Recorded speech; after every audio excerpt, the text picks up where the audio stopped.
नमस्कार। आज आमे कंप्यूटर गोटे बहुत गुरुत्वपूर्ण जिनस विषय कथा हवा रैम विषय। आम पाखे गोटे लेखा अच्छी रैम कंप्यूटर क्षणस्थायी स्मृति सेठू किसी कथा आलोचना करवा देखिबा रैम कौन आउ कंप्यूटर स्पीड पाई एते जरूरी कहीं तेबे एहाकू कंप्यूटर माने कार्यक्षेत्र कहा जाए किंतु यह प्रकृत रे केमिति काम करे।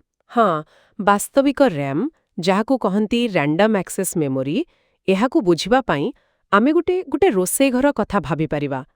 भाबंतु आपणंग कंप्यूटर प्रोसेसर हेला रोसैया आउ जो हार्ड ड्राइव बा एसएसडी अछि से हेला पैंट्री जोटी सबु जिंस स्टोर होई रहे आउ रैम हेला सेई रोसई काउंटर। अच्छा, रोसई काउंटर। हाँ, जेतेबेले रोसैया माने प्रोसेसर किछि रांधिब से कोन करे पैंट्री रु सबु दरकारी जिंस आनी काउंटर माने रैम उपरे रखे। एमिति कले से शीघ्र शीघ्र काम करि परिबो सबु हाथ पांतारे थिबो। बढ़िया उपमा तो माने आमे जितेबेले कोनोसी प्रोग्राम खोलुछु बा किछि फाइल तारो डाटाटा से पैंट्री माने स्टोरेज रु आसी काउंटर माने रैम उपरे रहुजी और सेठू प्रोसेसर चटपट नहीं की काम करूची। एटी स्पीड कथा आसुची ना। एकदम एकदम सेईटा ही मुख्य कथा। रैम रो काम हेला द्रुत गति रे डाटा देबा। आमो उत्साह कहुची रैम रु डाटा आनिबा हार्ड ड्राइव तुलना रे हजार हजार गुणा एपरी की एसएसडी रु भी बहुत बेसी फास्ट। हजार हजार गुणा बाप रे।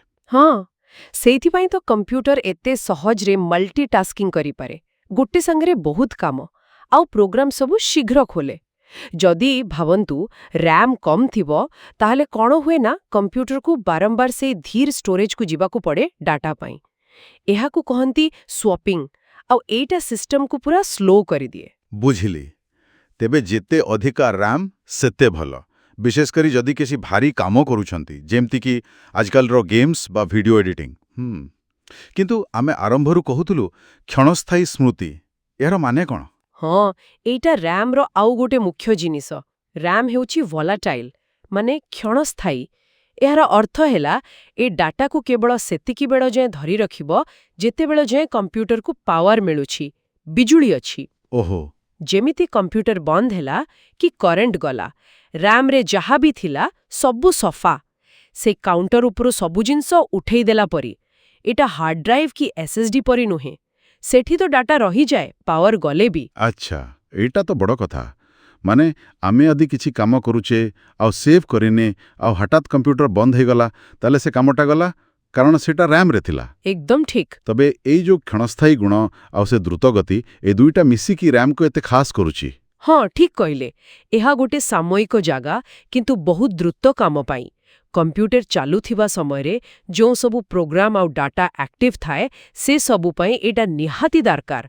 एहा बिना आजिकाली रो कंप्यूटिंग चालीवा मुश्किल। मेमोरी जहां आम कंप्यूटर को स्पीड दिए आउ रेस्पॉन्सिव कराए प्रोसेसर पाई कोटे जरूरी सहायकारी भूली। निश्चित भावरे आउ ए जो क्षणस्थायी कथा आउ गति कथा आमे बुझिले एइटु कोटे प्रश्न मन को आसुची। हाँ, कोंतु कौन प्रश्न। देखंतु जदि रैम रो परिमाण माने केते जीबी अछि आउ तारो प्रकार बा स्पीड जेमते आजिकाली DDR4 DDR5 अछि जदि ए गुड़ाक कंप्यूटर परफॉर्मेंस को एते प्रभावित करूछि तेबे भाबिबार कथा अलगा अलगा काम पई यार आवश्यकता भी अलगा हेउथिवा निश्चय। हाँ, ठीक कथा। जेमिति जणे जदि खाली इंटरनेट देखुछंती बा टिके लेखा लेखी करूछंती तांकू जेतिकी रैम दरकार जणे प्रोफेशनल गेमर बा वीडियो एडिटर पाई निश्चय ताठू बहुत अधिक दरकार हेउथिवो। हाँ, निश्चय। तेबे एई परिमाण आउ प्रकारर प्रभाव विभिन्न काम उपरे केमिति पडुथबो एटा गोटे आगो को भाबिबा पाई भलो विषय।